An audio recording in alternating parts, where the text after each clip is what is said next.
He was just a single dad picking up his daughter on a rainy afternoon until he threw himself in front of a speeding car to save a woman in a wedding dress. He didn't know her name. He didn't ask where she came from. But what happened next would change all three of their lives forever. If you love heartwarming stories about unexpected kindness, healing, and second chances, make sure to subscribe to our channel and turn on notifications so you never miss a story that could touch your heart. Now let's begin.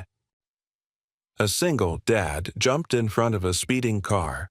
He didn't know the woman was a billionaire bride. The rain came down in sharp, cold needles, turning the narrow street in Ridgefield into a glistening ribbon of black. Luke Tanner's pickup truck rumbled to a stop just outside Willow Creek Elementary, windshield wipers groaning against the downpour. He leaned over the passenger seat, pushing the door open for his daughter. "There's my girl." He smiled as Maddie ran toward the truck backpack, bouncing shoes splashing through the puddles. She climbed in with the urgency only a 10-year-old could possess. "I made a turtle out of pipe cleaners today," she announced, breathless, as Luke reached over to fasten her seatbelt. "Is that right?" he chuckled. "Remind me to call NASA. We've got a future inventor on our hands." The wipers swiped again. Luke shifted into drive, eased into the road, and turned onto Main Street. It was supposed to be a quiet Friday. His last delivery for the garage had been postponed. Maddie wanted tomato soup for dinner, and he had every intention of watching reruns of the Andy Griffith Show with her on the old couch. Then everything changed. It happened so fast that Luke would replay it over and over again for years to come, never quite sure how his body reacted before his mind caught up. A blur of white, a scream, a honk blaring through the rain. Ahead, a woman in a soaking wedding dress was sprinting down the sidewalk, veering into the street like a deer trapped in headlights. Her veil flailed behind her like a tattered flag hair, drenched eyes wild. A delivery van came barreling toward her tires, skimming the water horn blasting. She didn't see it, but Luke did. "Maddie, stay in the truck," he shouted, slamming the brakes, throwing the door open. The rain was icy as it hit his skin. He sprinted, heart in his throat, legs flying across the slick pavement. The woman turned just as Luke reached her. Time slowed. He didn't think. He didn't even look at the van. He just lunged. The impact threw them both to the ground, bodies tangled, her head hitting his chest with a soft thud. The van whooshed past, inches from his boots horn, still wailing as it disappeared down the street. Silence fell again, broken only by the soft patter of rain on pavement. Luke lay on his back, breathing hard, arms wrapped around the trembling woman in white. Her eyes blinked open, full of shock. Mascara streaked down her cheeks, mixing with rain and tears. She tried to speak, but nothing came out. "You okay?" he asked, voice low, steady, despite the adrenaline still hammering in his chest. She nodded, just barely. "Can you move?" Another nod. He helped her sit up slowly. Her hands were shaking. Her dress, once pristine, was torn and soaked through. The veil slipped from her hair and lay forgotten in the gutter. Maddie appeared a few steps away, her tiny face pale beneath her hood. "Daddy?" she called, uncertain. "It's okay, sweetheart," Luke said quickly, holding up a hand. "Everything's okay now." The woman looked up at him, then truly looked, and something flickered behind her eyes. Gratitude, confusion, fear. Something else he couldn't name. She tried to stand, wobbled. Luke steadied her, his calloused hands surprisingly gentle. "Where were you going?" he asked. I don't know," she murmured. Her voice was hoarse, shaky. "I just had to run. You've got somewhere safe to be." She hesitated. That pause told him everything. "No," she said finally. "Not anymore." Luke exhaled slowly. He glanced back at his truck, then at the woman, this complete stranger in a wedding dress who nearly died on his watch. He didn't know what her story was, but something told him she didn't need questions right now. "Come with us," he said simply. "You're freezing. We'll get you dry. Figure it out from there." "I can't pay you," she whispered. "Didn't ask you to." The words hit her like something sacred. 15 minutes later, Luke pulled the truck into the gravel driveway of their modest two-bedroom house on the edge of town. He helped the woman inside, gave her a clean towel, and one of his late wife's old flannel shirts still folded neatly in the linen closet untouched for years. Maddie stood by the kitchen door watching everything with wide eyes. "She's pretty," she whispered. Luke smiled faintly. "She's lost." The woman emerged from the bathroom, wrapped in the oversized shirt and a blanket hair towel dried barefoot, but warm. She looked out of place among the worn wood furniture and framed crayon drawings on the wall. Luke poured her a mug of tea. "What's your name?" She opened her mouth, paused, then said softly, "Eva." "Eva," he repeated. "I'm Luke. That's Maddie." Maddie gave a shy little wave. "Thank you," Eva murmured. "For everything." Luke nodded. "Whatever you're running from, you're safe here. For now." Eva looked down at the tea hands cradling the warmth. For a long time she said nothing, but in that silence something shifted. Not the thunder outside, not the ticking clock on the wall, but the beginning of something fragile and new, something born not of romance, not yet, but of grace, of kindness without condition, of a door opened not for answers, but for hope. And neither of them knew yet, but that one moment on the road had already begun rewriting all of their lives. The rain had slowed by morning, leaving behind a misty stillness that clung to the windows of Luke Tanner's kitchen like breath against glass. Inside, the scent of coffee brewed low and rich, mixing with the faint aroma of maple syrup and toasting bread. Luke stood at the stove, flipping pancakes dressed in his usual flannel and jeans as if the night before hadn't rewritten the entire rhythm of his quiet life. At the small kitchen table, Eva sat wrapped in Maddie's old fleece blanket, her eyes scanning the room like someone trying to memorize where they'd landed. Her hair damp last night now curled softly around her face. She looked human this morning. Less like a ghost in a wedding dress and more like someone trying to hold it together. Maddie sat beside her chattering like a bird. "Daddy makes pancakes every Saturday. Sometimes we put chocolate chips in them, but he forgot to buy some this week." Luke glanced over his shoulder, amused.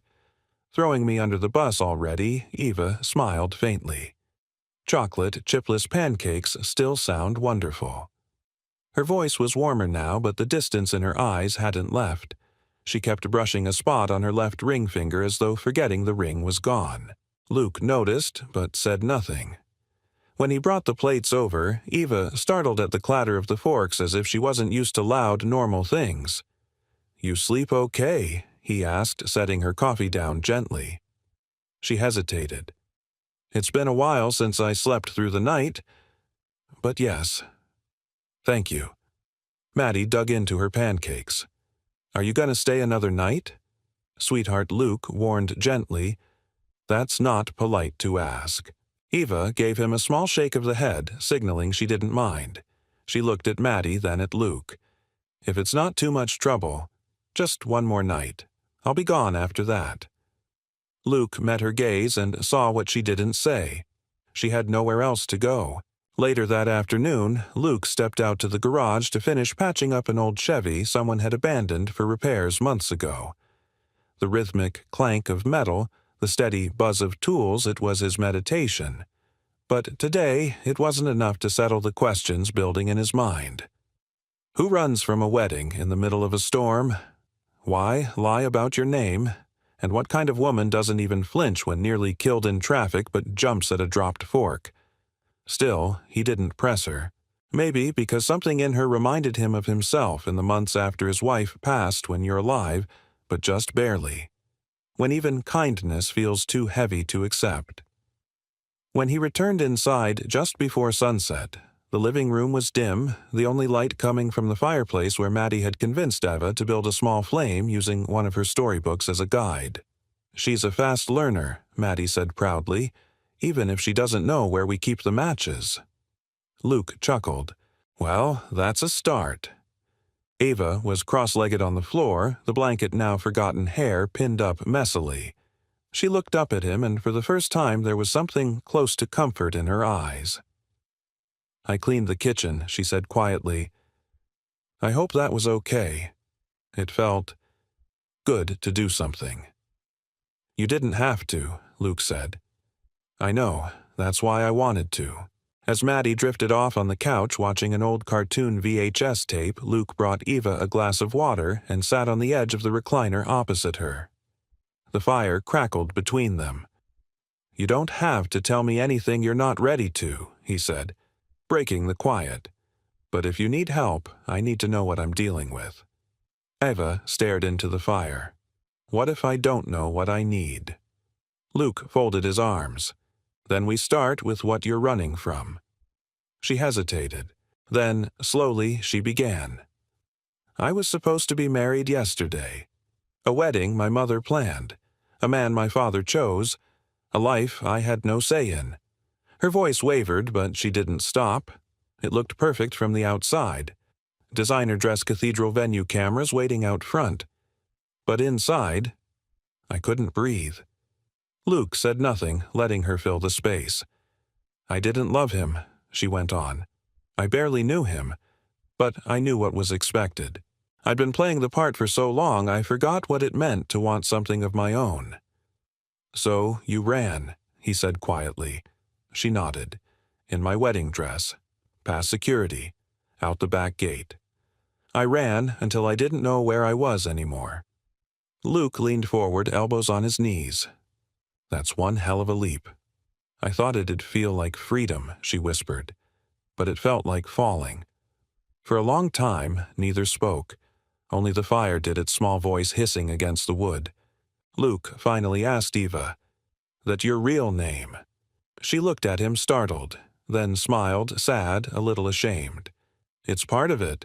My full name's Evelyn Margaret Reed." The name hung between them, heavy with unspoken weight. He blinked once. Reed. The name was familiar. It took a second. Then he remembered. Reed Aerospace. Reed Pharmaceuticals. A family name that made Forbes annually. But he didn't react. Instead, he nodded. "Ava, it is." She blinked hard, the relief breaking something loose behind her ribs. "You're not going to ask why I lied." He shook his head. "Didn't seem like you lied for fun. Seemed like you lied because the truth didn't feel safe." She let out a breath she didn't realize she'd been holding. That night, as Luke checked on Maddie and turned out the lights, he passed the closed guest room door and paused. Inside, he knew slept a woman who had the world at her feet but chose to trade it for silence and shelter. He didn't know her story fully. He didn't know the consequences waiting at their doorstep. But he did know one thing for certain. She wasn't just running from something. She was running toward something, too. And maybe, just maybe, this was the first time she'd landed somewhere that didn't ask her to be anyone but herself. The storm had passed, but a soft fog still clung to the yard like breath on glass, blurring the trees at the edge of the Tanner property. Inside the modest house, warmth gathered around the glow of a single table lamp and the faint scent of cinnamon tea. Eva, no. Evelyn, though Luke still called her Eva, sat cross-legged on the living room rug, her knees tucked under one of Maddie's old blankets. She'd just finished helping Maddie assemble a cardboard model of a jet engine, one of the school's science kits, and now the girl had collapsed asleep on the couch, mouth slightly open, arms flopped over her stuffed fox. Luke watched from the recliner, sipping his coffee. "She'll be out for hours. Don't let the engine fool you. She's got a soft spot for bedtime." Eva smiled at Maddie, the smile quiet and tender. "She's remarkable." "She's resilient," Luke replied. "Got that from her mom." That brought a pause. Eva glanced toward him, cautiously unsure if the memory was welcome. "Your wife." She passed. Luke gave a single nod. 3 years this March. Ovarian cancer. Caught too late. Maddie was only 7. He took another sip, eyes fixed on the fire. "I thought I knew grief before that. Turns out I didn't have a clue." Eva lowered her gaze. "I'm sorry." "I know," he said softly. Silence crept into the room again, but not a tense silence. It was a shared understanding, a quiet agreement between two people who had each lost something no one else could quite name. Eva drew the blanket tighter. I've always wondered what it's like to have a home like this. Luke raised an eyebrow. Like what? She gestured vaguely. Worn carpets, crooked light switches, a fridge covered in drawings. Nothing curated, nothing performative. Just life. Luke chuckled. You'd be surprised how much of this charm is just bad plumbing and second-hand furniture. I'd take that over marble floors and imported orchids, she muttered almost to herself. Something in her voice made him pause. It wasn't disdain for wealth, it was weariness, as if luxury had become a cage rather than a privilege. You never had a place of your own, he asked. She hesitated, then shook her head. No, I've always lived in houses owned by someone else. My father, the board, the firm, they were never mine. Luke watched her, something stirring in his chest he hadn't felt in a long time. Not desire, not yet. Something deeper. Recognition. Maybe even kinship. Eva caught him watching and tried to change the subject. What's that? She asked, pointing to an old guitar leaning against the wall. Oh, that Luke scratched the back of his neck. That's a dust collector. Can you play used to? Haven't touched it in a while. She smiled, and for the first time it was playful. Bet you're the type that plays old country songs and pretends you don't know all the words. Luke let out a low laugh. You wouldn't be entirely wrong. Eva stood, walked over, and picked up the guitar. She carried it back to him, cradling it like something sacred. Play something. He shook his head. It's probably out of tune, I don't care. Luke hesitated, then took the guitar, adjusted the tuning pegs, and strummed a slow, soft chord. His fingers were rougher than they used to be, but the sound still came out steady, full of something almost nostalgic. He started humming the first few bars of Harvest Moon by Neil Young. Eva closed her eyes just for a moment. My mother used to play that on the record player when I was little. Luke didn't say anything.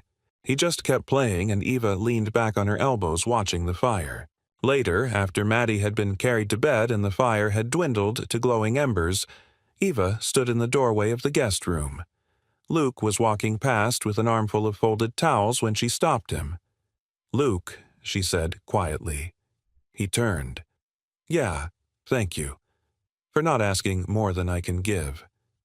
He met her gaze. When someone shows up in a wedding dress with no suitcase, no plan, and no real name, it's safe to assume there's a story. But stories aren't always ready to be told. She nodded, slowly, her voice near a whisper.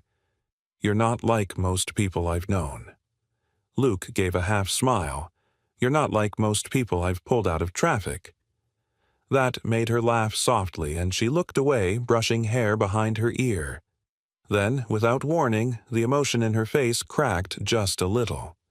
I didn't leave because I was scared of commitment. I left because I was scared I'd disappear.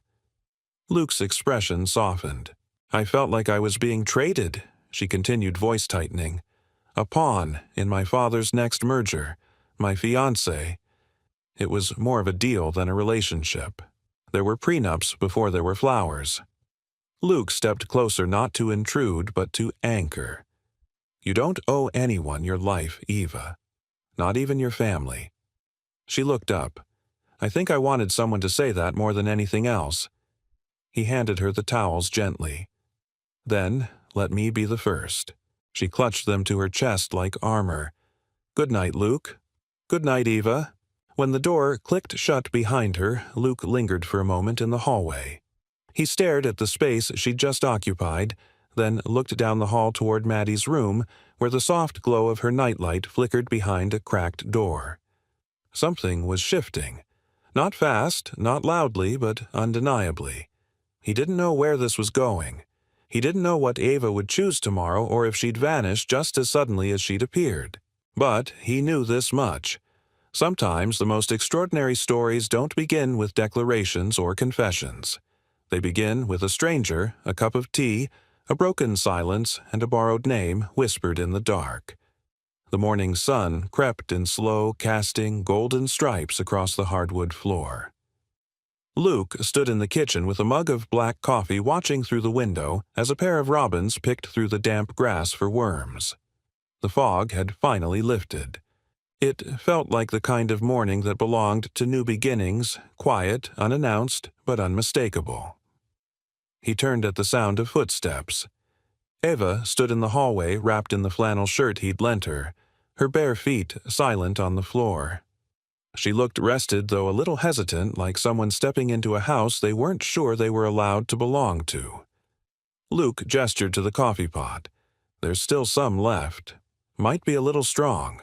I like strong, she said, voice hoarse with sleep. Thank you. She poured herself a mug and stood across from him, both of them watching the backyard as if it were a stage for something just out of reach. I heard Maddie leave for school, she said. You two always leave that early. Luke nodded. I open the garage at 8. She likes being the first kid at the gate. Says it gives her time to think. Eva smiled faintly. She's got a big heart. She gets that from her mom, Luke said, and then catching himself added, but her stubbornness, that's all me. Eva sipped her coffee and glanced around. This place is peaceful. Not perfect, but peaceful. Luke looked at her, then really looked. What does perfect mean to someone like you anyway? Eva took a long breath. It used to mean clean lines, no mistakes, well-orchestrated exits. But now, I think it means a place where I don't feel like I'm on display, where I can breathe without rehearsing. Luke set his mug down. Then you're in the right town. Later that day, while Luke was at work, Eva found herself in the small, overgrown backyard walking barefoot through the dewy grass. She stopped beside a weathered wooden bench shaded by a crepe myrtle tree, half-bloomed and trembling in the breeze. She sat and closed her eyes. The silence wasn't hollow like it was in her father's mansion. It was full of wind of birdsong, of distant laughter from a neighbor's yard. For the first time in what felt like years, she didn't feel like running. She just sat there, breathing in the ordinary, letting the stillness fill the cracks inside her. Around noon, she wandered into the garage. Luke was bent under the hood of a '94 Ford Ranger, his shirt stained with grease sweat lining his brow. The radio played an old Don Henley song, barely audible over the clink of metal. "Need a hand?" Eva asked. Luke looked up startled, then grinned. "You sure you want to ruin that flannel? It's seen enough trauma." She shrugged. "I could use something to keep my hands busy." He stepped aside and handed her a rag. "All right, Miss Eva. You ever worked with a serpentine belt before? No idea what that is." "Perfect," he smirked. "Let's make some noise." They spent the next hour side by side, Eva learning to twist bolts and identify parts with names like gasket and idler pulley. She messed up twice, apologized 4 times. But by the end, her fingers were smudged with grease and her cheeks flushed with something close to joy. "I haven't had this much fun in—" "I don't know how long," she said, brushing a strand of hair from her face. Luke handed her a cold soda. "Work with your hands long enough your heart stops spinning so much. That's what my dad used to say." She took the soda and looked around. "How many lives have you fixed in here?" Luke wiped his hands on a towel. "Some engines just need patience. Others need parts replaced. And some just need to be reminded they're worth starting again." Eva didn't speak, but her eyes said enough. That evening, they sat on the back porch with Maddie, who had returned from school, eager to show Eva her new reading badge. "I got it for finishing Charlotte's Web." She beamed. Eva's face lit up. "That's one of my favorites." "Mine, too." The end was sad, though, Maddie admitted. "Sometimes sad things remind us how lucky we are to feel something," Eva said gently. Luke looked at her, surprised by the quiet wisdom in her tone. Maddie cocked her head. "Do you have a kid?" Eva paused. "No, but I've always wanted to know what it's like. To belong to something real." Maddie took her hand without hesitation. You can belong with us." Luke watched the exchange and felt something shift in his chest. A tether he didn't know was still loose finally tied itself into place. After Maddie went to bed, Eva lingered on the porch steps. Luke brought out a blanket and sat beside her. "Today was a good day," she whispered. He nodded. "Yeah, it was." She turned to him, eyes wide in the moonlight. "I'm scared of what happens when I leave. You planning to—" "I promised it was just one more night." "Plans change." She laughed almost bitterly. "Not for people like me. Everything's scheduled, every hour, every detail. Then maybe it's time to be the person who makes the plans," Luke said, "not the one following them." Eva looked out at the stars. "You say that like it's easy. It's not. But it's worth it." Silence stretched again, not awkward, just heavy with unspoken things. Finally, Eva whispered, "This place feels like something I forgot existed." Luke didn't press her. He didn't ask what. He didn't need to, because deep down he understood exactly what she meant. A place to breathe. A place where your name didn't matter more than your heart. A place that asked nothing but honesty and gave back something stronger than safety. It gave back peace. And maybe for the first time in years, Eva was starting to believe she could stay still and still be free. It started with the newspaper. Luke had picked it up from the gas station on his way home from the garage, mostly out of habit. He never expected to see her on the front page. But there she was, center spread, grainy but unmistakable. A still from a security camera, a woman in a wedding dress running through a garden courtyard veil trailing behind her like a ghost. The headline read, "Billionaire bride still missing. Evelyn Reed disappears, hours before ceremony." Luke didn't say anything when he got home. He tucked the paper under a stack of mail, wiped his boots at the door, and entered the house with the weight of a new truth pressing against his ribs. Eva was in the kitchen helping Maddie with her homework. She had flour on her hands, a smudge of it on her cheek like she'd been baking or trying to.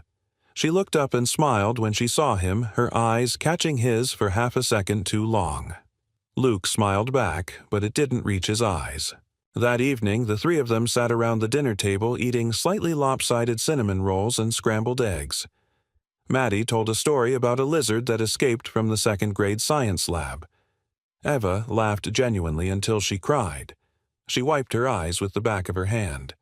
"This," she said, "is the kind of mess I never knew I needed." Luke watched her closely. "Some messes are worth keeping," he said. She looked at him, then really looked, and something passed between them that neither of them could name, but both of them felt. A question, a fear, a beginning. The knock on the door came the next morning. It was subtle but firm, like someone who already knew what they were going to find. Luke opened the door to see a man in a gray jacket and a badge clipped to his belt. He introduced himself as Agent Klein, Private Security for the Reed family. His tone was professional, but his eyes were sharp. "We're tracking down a missing person," he said. "We believe she may have passed through this area." Luke's jaw tensed. "Don't get many runaway billionaires in Ridgefield." The agent studied him. "Mind if I ask if you've seen anyone unusual?" "Young woman, mid-30s, last seen in a wedding gown." Luke hesitated. "Can't say I have." Klein didn't press. He handed Luke a card and nodded toward the driveway. "If you think of anything, give us a call." Luke waited until the SUV disappeared down the road before closing the door and locking it behind him. He found Eva sitting on the back porch, a cup of tea between her hands. "They're looking for you," he said quietly. She didn't flinch, just stared at the horizon. "I figured they would be." Luke sat beside her, elbows resting on his knees. "Why didn't you tell me who you were?" Eva looked down. "Because I wasn't sure who I was anymore." Her voice was low, steady. "I didn't want to be Evelyn Reed in your home. I just wanted to be a woman who got a second chance." Luke nodded slowly. "You lied." "I did," she admitted, "but not to hurt you. I lied so I could feel human. Not photographed, not marketed, just human. Silence stretched between them. I saw the paper he finally said. She looked up, startled. "And you didn't throw me out. I almost did." He exhaled, rubbed his palms together. "But then I remembered something. That first night when I pulled you out of the street, you didn't scream. You didn't fight. You looked at me like someone who had already hit the bottom." Eva's eyes glistened, but she didn't look away. "You weren't hiding because you were guilty," he continued. "You were hiding because no one ever taught you how to be found." That broke something inside her. She covered her mouth with her hand, tears spilling silently down her cheeks. "I didn't know where else to go," she choked. Luke reached out and rested a hand over hers. "You found somewhere." That night, Eva sat alone in the guest room, the newspaper clutched in her lap. She traced the photo with her fingers, the headlines, the rumors, the speculation. There were quotes from her fiancé's camp words like unstable and runaway words wrapped in false concern. There was no mention of her reasons, no curiosity about what she might have felt, only the fallout, the damage, the inconvenience. She folded the paper and tucked it into the drawer. Then she pulled out her phone, the one she hadn't touched in days, and opened a blank text message. To Mother, she typed and deleted, typed again. Finally, she wrote, "I'm safe. I'm not coming back not to that life. I need you to let me go." She stared at the screen, then hit send. Down the hall, Luke stood in Maddie's doorway, watching her sleep. The little girl murmured something in her dreams and clutched her stuffed fox tighter. Luke's chest tightened. He wasn't sure what tomorrow would bring, what agents or reporters or lawyers might show up next. But for now, there was peace. And in that peace there was something else rising, quietly, undeniably. Hope, and maybe, just maybe love. Not the kind that comes in fireworks or declarations, but the kind that sneaks in through kindness, that grows in silence, that roots itself in trust. And as Luke turned off the hallway light, he didn't know what came next, but he knew this much. The first cracks didn't mean something was breaking. Sometimes they meant something was finally starting to let the light in. The night air settled heavy over Ridgefield, carrying the faint scent of pine and chimney smoke. Luke sat on the front porch steps, a mug of decaf coffee warming his hands. The stars were unusually clear, scattered across the sky like someone had cracked a jar of glitter over the world. From the open window behind him, he could hear the soft hum of Maddie's nightlight, a familiar sound, the kind that grounded him. The screen door creaked. Eva stepped out quietly, wearing the same flannel shirt she'd borrowed that first night. Her hair was pulled into a low ponytail, bare feet, brushing against the wood as she sat beside him. She held a mug of chamomile tea, both hands wrapped around it like it might anchor her to the moment. They sat in silence for a few beats, not needing to fill the space. Finally, Eva spoke. "Did you ever feel like the version of you the world sees isn't real?" Luke gave a low exhale. "Yeah. After my wife passed, people stopped asking how I was doing and started saying things like, 'You're strong. Maddie's lucky to have you.'" He shook his head. "But some nights I'd just sit in the garage staring at a carburetor I didn't have the heart to fix, wondering if I'd ever feel anything again." Eva nodded slowly. "I think I spent so long becoming the woman they needed me to be. I forgot how to just be a person." Luke looked over at her. "That why you ran?" She sipped her tea, then stared into the trees. "I didn't run away from a man. I ran from an identity, from expectations I never agreed to. My fiancé was a businessman first, a partner second. It was a merger in a white dress. My father negotiated it like a contract. My mother cried, but only when she thought the press would see." Luke frowned. "And you?" "I just stood there being silent like I always was, until I saw my reflection in the mirror and didn't recognize the woman looking back." She drew in a shaky breath. "So I took the service stairs, ripped the veil off, and didn't stop running until the world blurred." He let her speak without interruption, just listened because he sensed that no one ever had. "I thought maybe I'd find somewhere quiet," she continued. "A place where no one knew my name, where kindness wasn't a transaction." "You did," Luke said softly. Eva turned her head, met his gaze. There was no deflection in his eyes, just quiet truth. "I've wanted to tell you," she whispered. "Every day. But every time I opened my mouth I got scared you'd treat me differently. Because of your last name. Because of what it represents," she said. "Power, control, lies." Luke looked out at the trees. "Eva, or Evelyn, or whatever you choose to go by. You walked into my life when you didn't have to. You helped my daughter with her homework. You helped me clean grease off a carburetor. You laughed at my terrible pancakes. And you didn't treat this house like a hideout, you treated it like a home." She swallowed hard. "You're not angry. I'm a little hurt you didn't trust me with the truth. But I'm not angry." His voice softened. "Truth takes courage. And sometimes courage needs time." Eva was quiet for a long moment. Then she whispered, "It's Evelyn Margaret Reed." Luke nodded once. "Nice to meet you, Evelyn." She let out a soft laugh through her tears. "I never thought I'd hear someone say my full name and make me feel safe."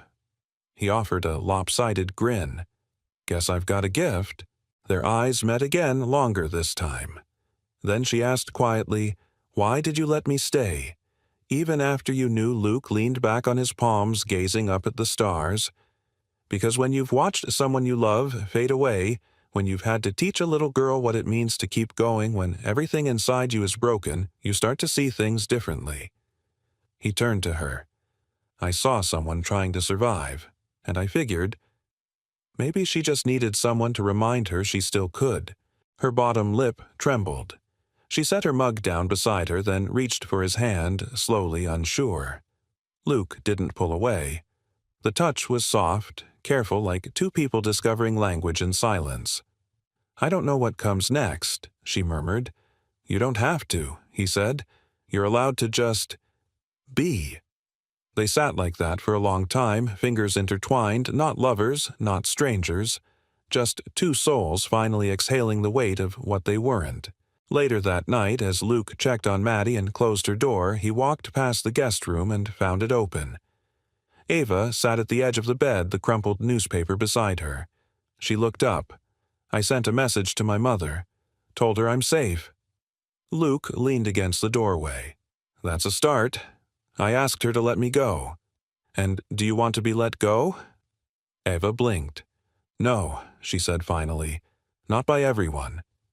He took a step forward. "Then maybe it's time you stopped running."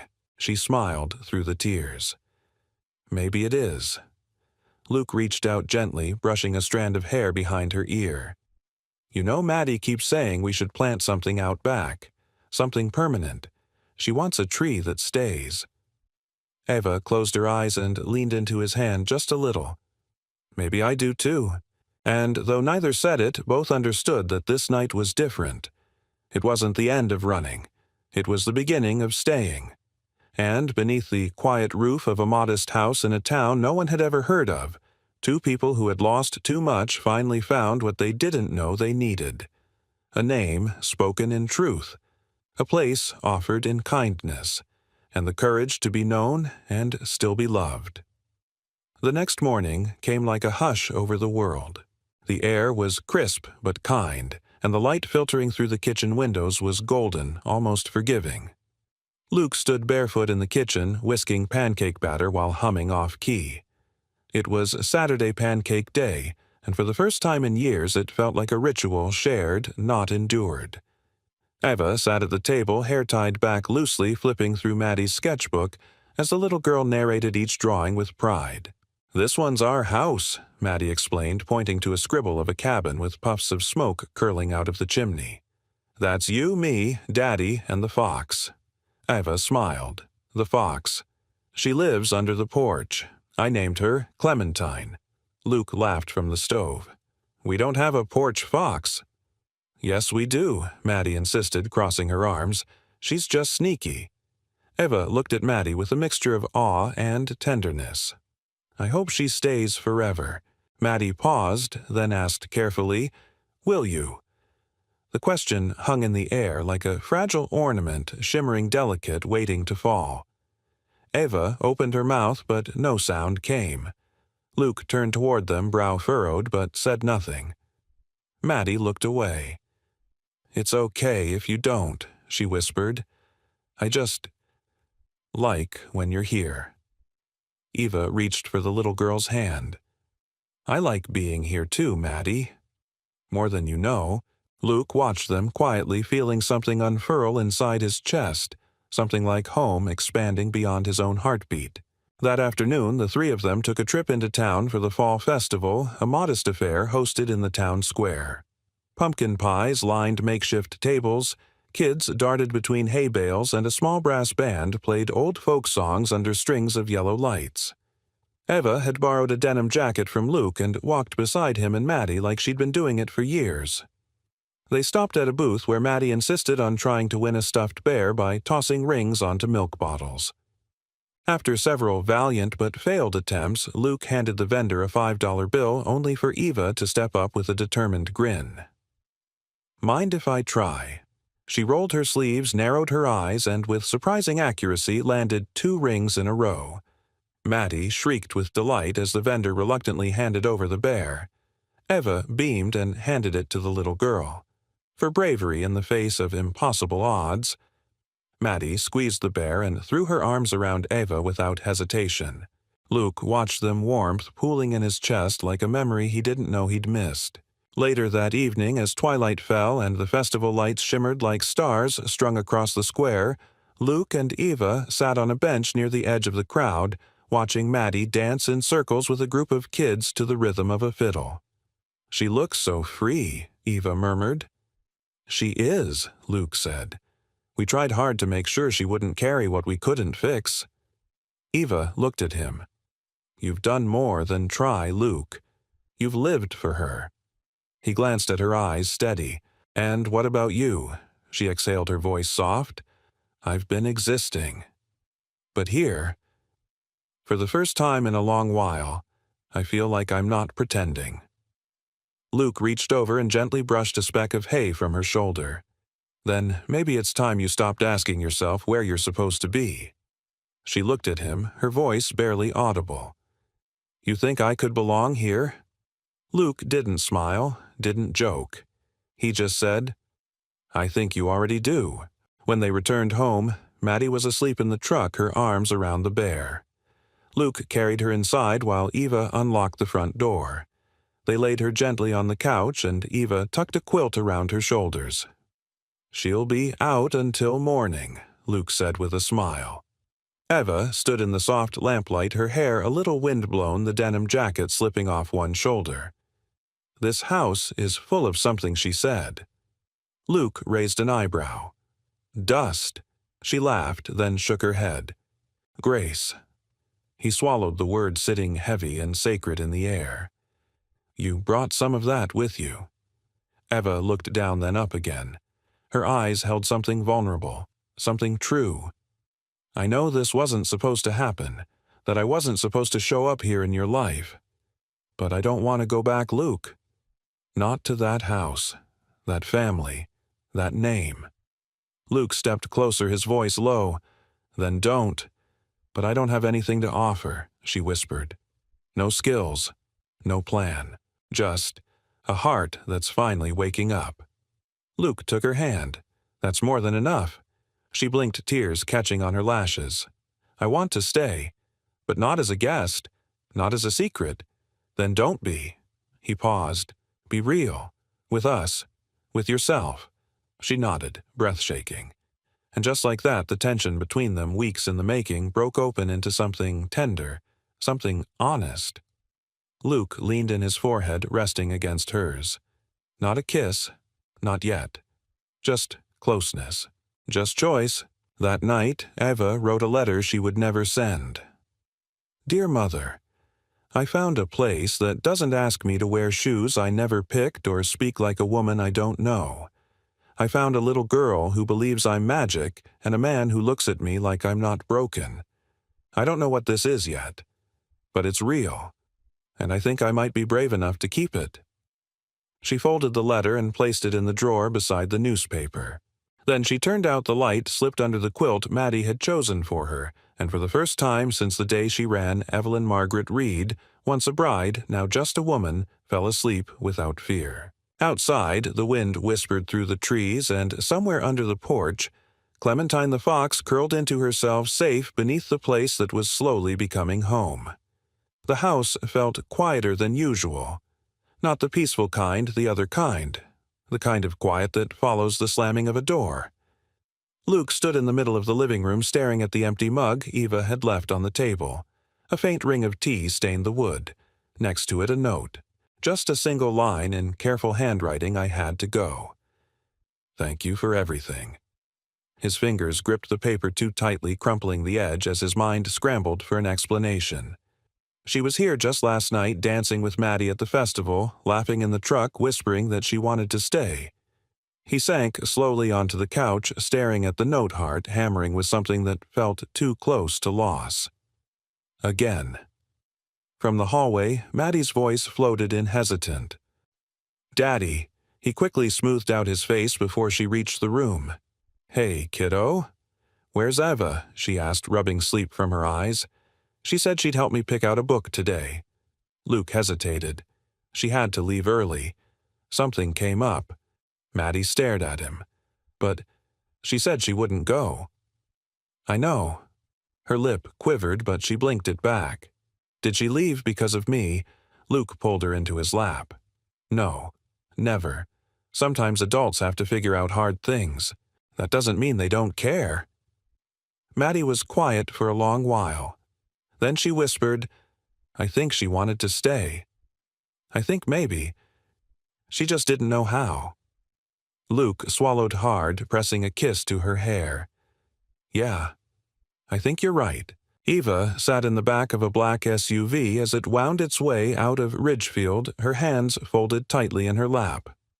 Across from her sat a woman in a sleek navy suit, her mother's chief advisor, Ms. Durant. Cold, precise, unblinking. "I trust you'll reconsider your decision once you've had rest," Durant said, eyes scanning a folder in her lap. Eva didn't answer. She looked out the window at the fading edge of the town, red barns, a field of sunflowers, a picket fence she and Maddie had painted together 2 days earlier. The sight of it made something in her chest twist. Durant continued. "The board has paused the engagement announcement, but your father expects a statement before the quarter's end." "Let them keep waiting," Eva murmured. Durant's brows rose. "I hope this isn't another act of rebellion. You've made your point. Now it's time to come home." Eva finally turned to her voice, low but clear. "That's just it. That place was never home." Durant didn't answer. She didn't need to. They both knew the cost of disobedience. Back in Ridgefield, Luke found himself avoiding the living room entirely.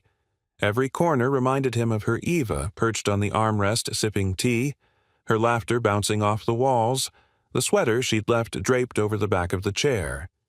He busied himself at the garage working late into the night.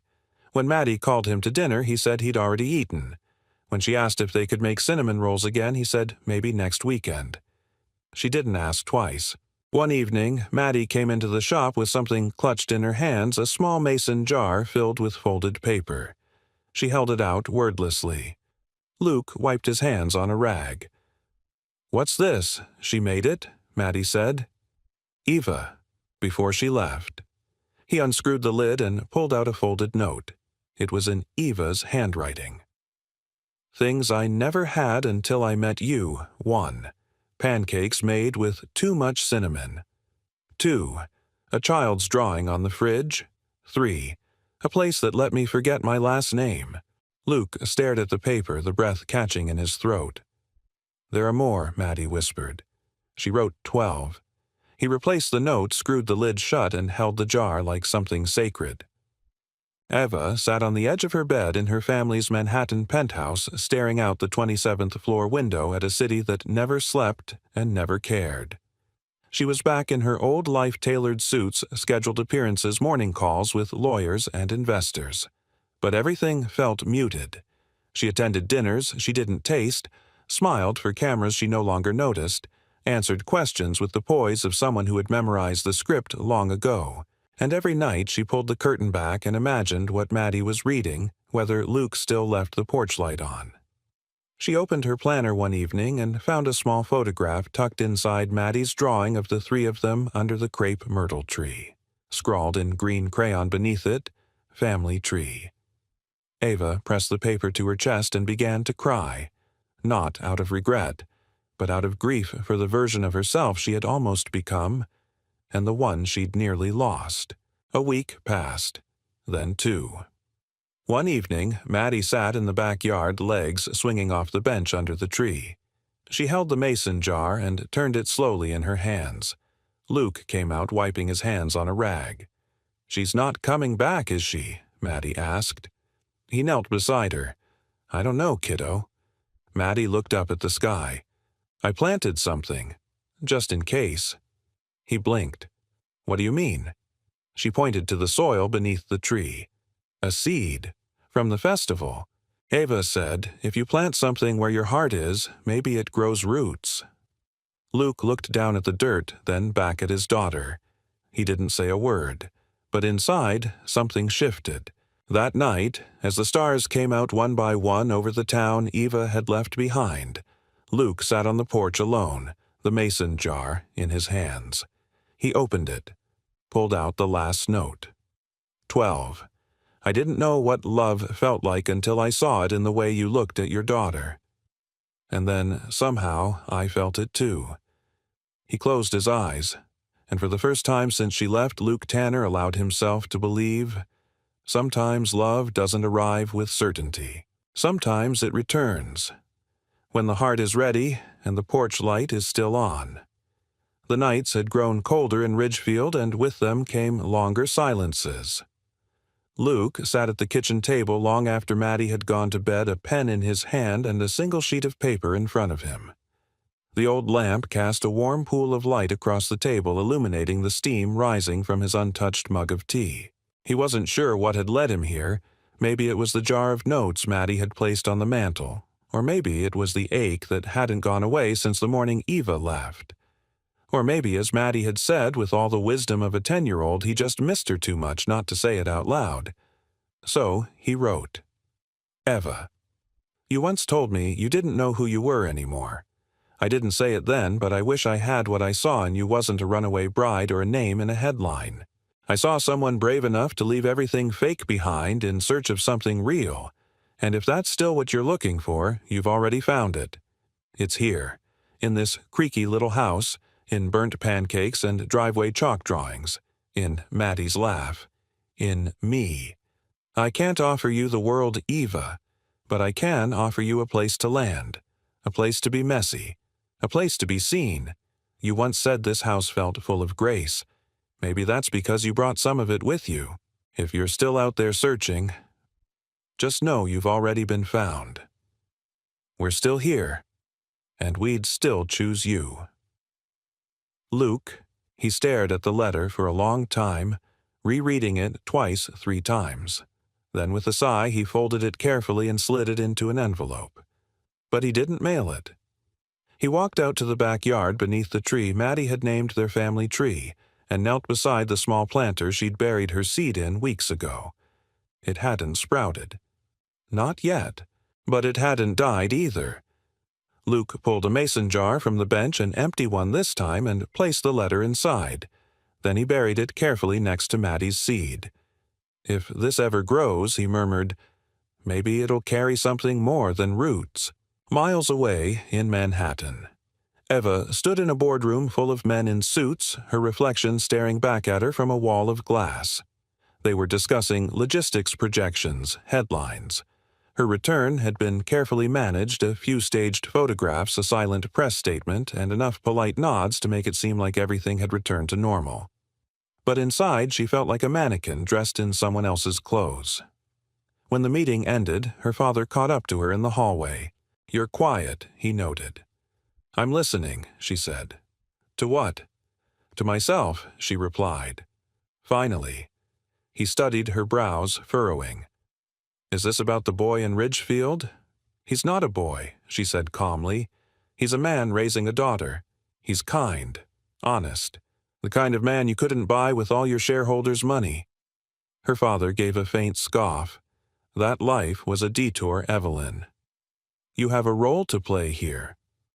"No," she said, stepping back. "You have a role you need me to play. But I'm done acting." She turned and walked away, heart-pounding, not toward rebellion, but toward something she'd never had before. Resolution. That weekend, Eva returned to the penthouse and found a letter waiting on her nightstand. Not from Luke, from her mother. The envelope was cream-colored, handwritten in elegant cursive.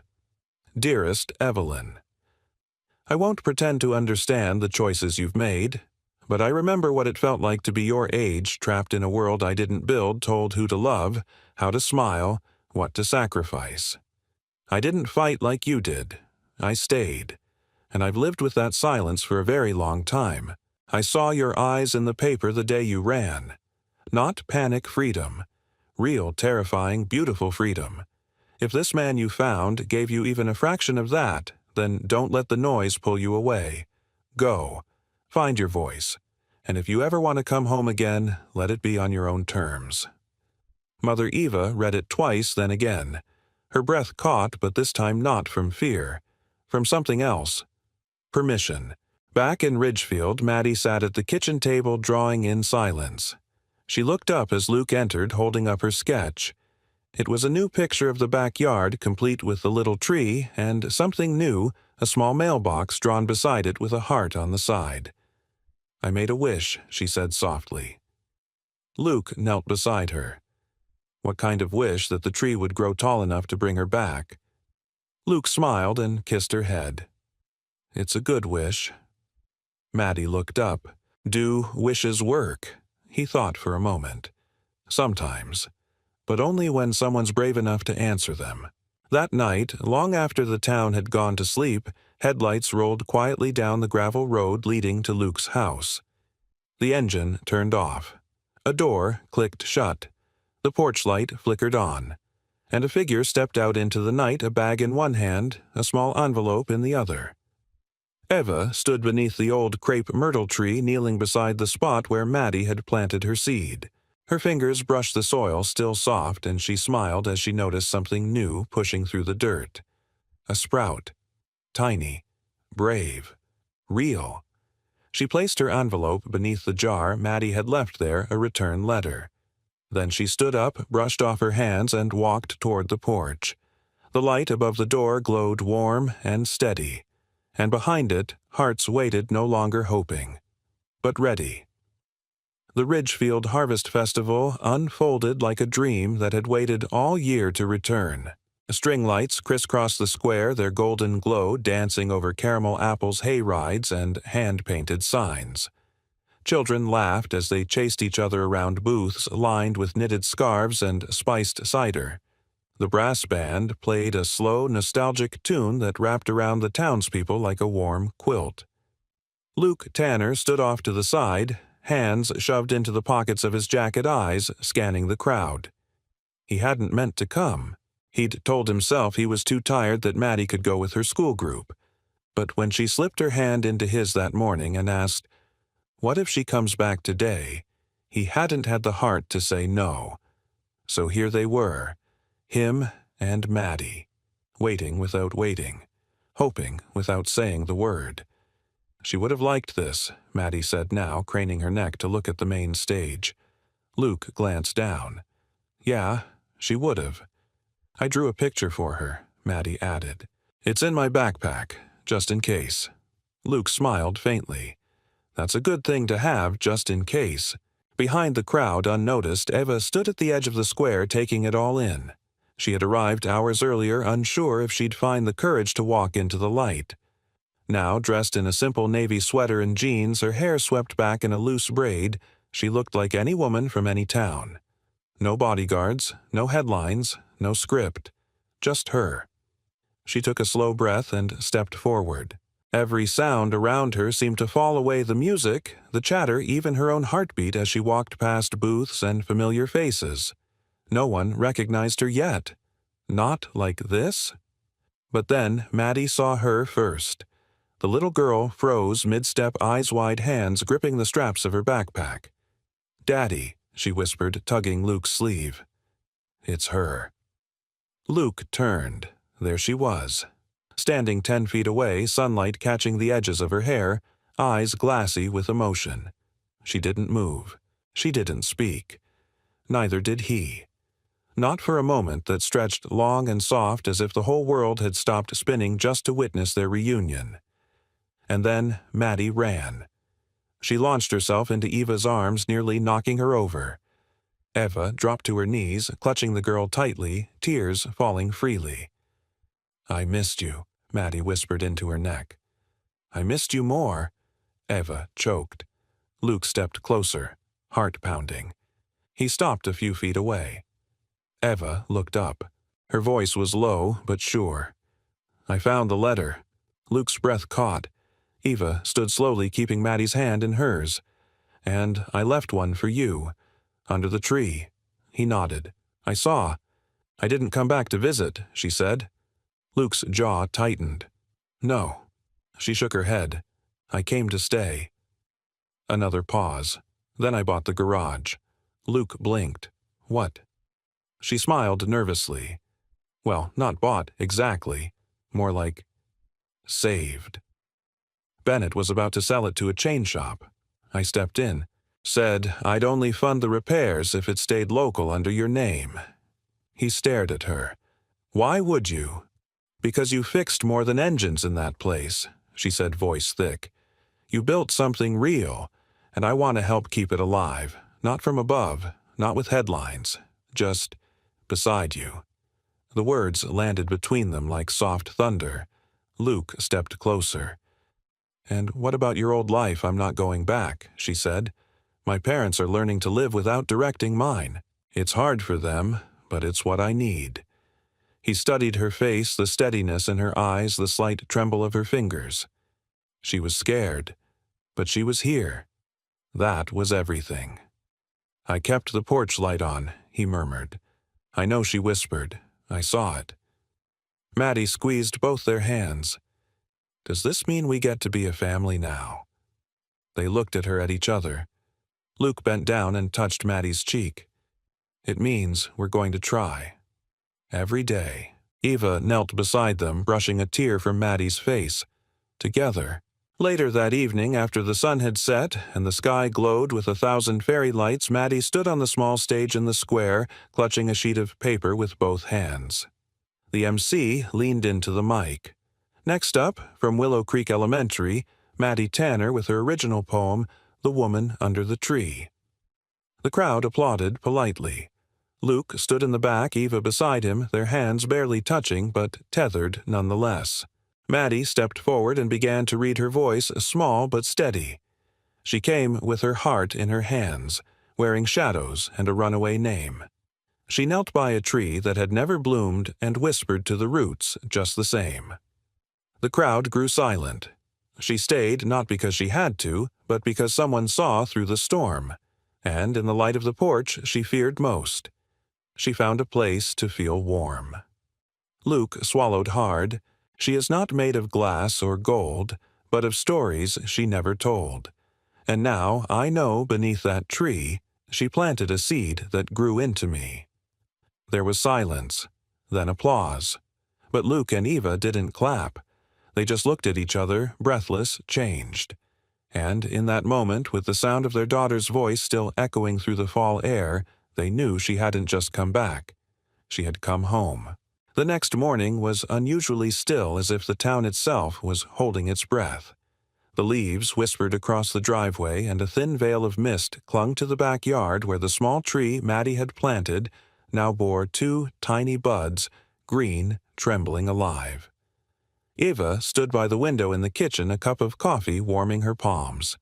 She watched as Luke backed his truck into the garage bay, his garage now. Well, partly hers too. She smiled. They'd signed the paperwork at the county clerk's office just that morning. Luke Tanner Auto and Repair was now a partnership in the eyes of the law, but far more in the eyes of the people who mattered most, Luke, Maddie, and Eva. And it hadn't been a gesture of charity or power. It had been a conversation. Luke had paced across the garage floor, wiping his hands on a rag. If this is going to work, I need to be clear you're not buying into this to save me. Eva had nodded, hands in her jacket pockets. I know. I'm investing in something I believe in. And I don't want to answer to a board. Then don't, she said, smiling. Answer to Maddie. They had laughed, then awkward but real, and it had felt like a beginning. Neither of them had rehearsed for, but both were finally ready to write. Now, Luke entered the kitchen and kissed the top of Eva's head without thinking, like it had always been that way. She tilted her face toward him, a quiet joy blooming across her features. Garage is cleaned out, he said. Got the new lift coming next week. I'll help with the paperwork, Eva replied. Bennett said he'd email over the inspection forms. He poured himself a second cup of coffee and joined her at the table. They sat in the golden hush of late morning, neither needing to fill the silence. But after a moment, Eva reached into her tote bag and placed a small velvet box on the table between them. Luke raised an eyebrow. You proposing already? She laughed. No, just returning something. He opened the box slowly. Inside lay her engagement ring, the one from the wedding she had left behind. Elegant cold cut for appearances rather than sentiment. I thought about selling it, she said. But then I realized it doesn't belong in a vault or on a finger. It belongs in a chapter I've closed. Luke looked at the ring, then back at her. You sure? She nodded. I've never been more sure of anything. He closed the box and set it aside gently. Then let's bury it. Eva blinked. Bury it. He stood, taking the box in hand. Come on. Maddie's seed got roots. Maybe this will too. 10 minutes later, they were in the backyard with Maddie beside them, shovel in hand. The small tree had grown just tall enough to cast a gentle shadow on the grass. Right here, Luke said, kneeling by the roots. Maddie looked curious. What is it? Something that doesn't need to grow anymore, Eva replied gently.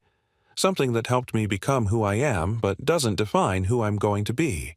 She handed the ring box to Maddie, who placed it in the shallow hole with the reverence of a ceremony. Then, together, they covered it with soil. Luke smoothed the dirt with his palm. Good riddance. Eva looked up at the branches above them. And good beginning. That afternoon, the garage reopened with little fanfare but quiet significance. Luke tuned a classic Mustang while Eva sorted invoices on the desk in the corner. They moved around each other like dance partners who had never rehearsed yet never missed a step. A customer came in, a young mother with a minivan and a flat tire. She paused at the door, confused. Is this still Luke's shop? She asked. Eva stood up. It is. I'm Eva. Oh, the woman said, glancing at the sign. Tanner and Reed. Eva smiled.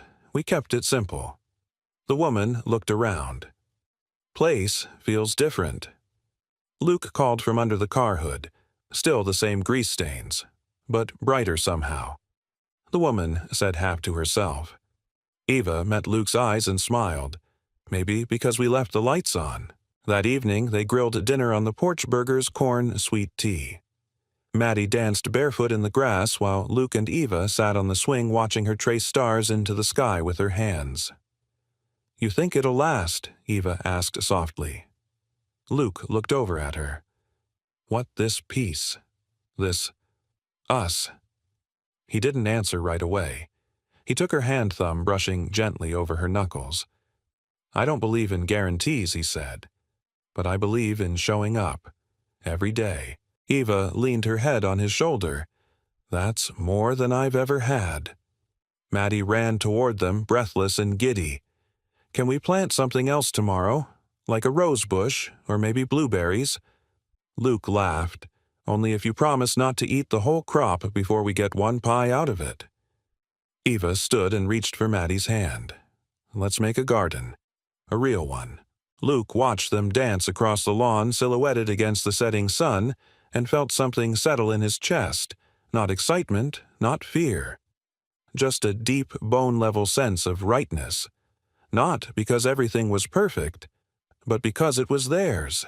And under the earth beside the growing tree lay a ring that once stood for an empire. Now it stood for something far greater. A choice. A woman choosing herself. A man choosing to let someone in again. A girl choosing to believe in magic.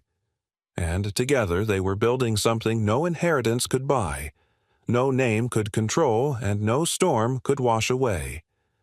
Home. The morning of the first snow was the kind that arrived without fanfare, just a quiet softness that settled gently over rooftops, fence posts, and bare branches. It clung to the porch railing and blanketed the backyard, turning everything familiar into something gently transformed. From the kitchen window, Eva watched flakes dance down swirling like ash from a forgotten fire. She sipped coffee wearing Luke's old flannel shirt over her pajamas, her bare feet warmed by the rug beneath her. She had lived in this house for nearly 2 months now, yet each morning still felt like a gift she hadn't quite earned. But perhaps that was the magic of starting over. You didn't need to deserve peace. You just had to choose it. Behind her, Maddie tiptoed in wearing fuzzy socks, her hair a halo of sleep. "Is it snowing, for real?" she whispered. Eva nodded, smiling. "The first one." Maddie pressed her nose to the window. "Do you think the tree will be okay?" "It's strong," Eva said, "just like the girl who planted it." Later that morning, the three of them bundled into scarves and boots and stepped into the quiet backyard. The world was muffled beneath the snow, the kind of silence that asks you to speak softly or not at all. The small tree, now waist-high, stood proudly in the center of the yard, its delicate limbs dusted in white. Around it were the footprints of a fox clementine, ever elusive, still visiting from time to time. Maddie knelt in the snow and opened a little wooden box she'd been working on in school. Inside it were notes, each folded carefully scrawled in her uneven, determined handwriting. "I made memory leaves," she explained. "For the tree." Luke raised a brow. "Memory leaves," Maddie nodded. "We write down the best parts of our year and hang them on the branches. So the tree remembers too." Eva knelt beside her. "Can we help?" Maddie smiled wide. "You have to." So together they wrote. Luke scribbled, fixing the Mustang with Maddie while she wore a welding mask 3 sizes too big. Eva wrote watching Maddie read aloud on stage, her voice braver than my own heart. And Maddie, with her tongue poking out the side of her mouth, wrote, "When I saw Eva standing at the festival and knew she came back." They hung the notes with string little paper leaves that fluttered in the breeze like whispers of something sacred. As they finished, Luke looked at the two of them.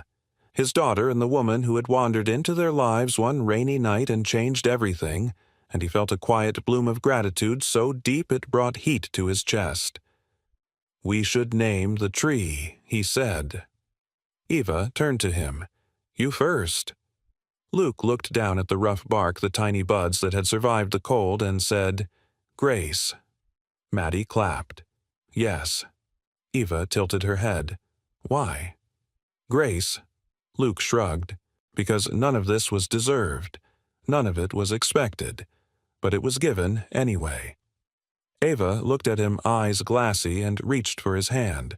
That night, after Maddie was tucked into bed with her favorite book and the fox paw prints disappeared beneath fresh snow, Luke and Eva sat by the fireplace in the quiet glow of flickering orange light. She leaned against him, wrapped in a blanket. He rubbed slow circles into her back. "Do you ever think about how close we were to never meeting?" she asked. "All the time. I could have taken the highway. I could have left just 5 minutes later. I could have let fear keep me running. I could have let fear keep me from opening the door." She smiled against his shoulder. "But you didn't. Neither did you." They sat in silence, fire crackling gently beside them. Then Eva whispered, "I was taught that home was something you built with marble and security systems and legacies." Luke kissed the top of her head. And now she looked up at him. "Now I know it's a little crooked porch light, a girl who names foxes, and a man who never asked me to be anything but real." Luke smiled. "That's the only version I ever wanted." Weeks later, on Christmas morning, the house was alive with laughter and the scent of cinnamon rolls. There were only a few presents under the tree, but the best gift came in a simple hand-drawn card from Maddie. On the front, a crayon sketch of their backyard tree, now full-grown and blooming with pink blossoms that hadn't yet come, but would soon. Inside, she'd written in blocky letters, "This is what love looks like when it stays." And out in the yard, beneath the quiet snow and sleeping roots still buried near the heart of the tree, was a ring that once symbolized a life of obligation. Now it marked something far more sacred, a life chosen, a home earned, a love rebuilt from the rubble of what once was and bloomed into what could be. And every spring when the first blossoms returned, that tree would remember, just as they would, forever. We'd love to hear from you. Where are you watching from? Drop your city or country in the comments, and let's see how far this story has traveled.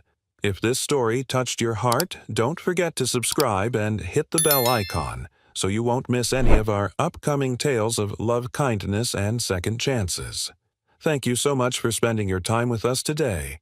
Take care, and until next time, stay kind.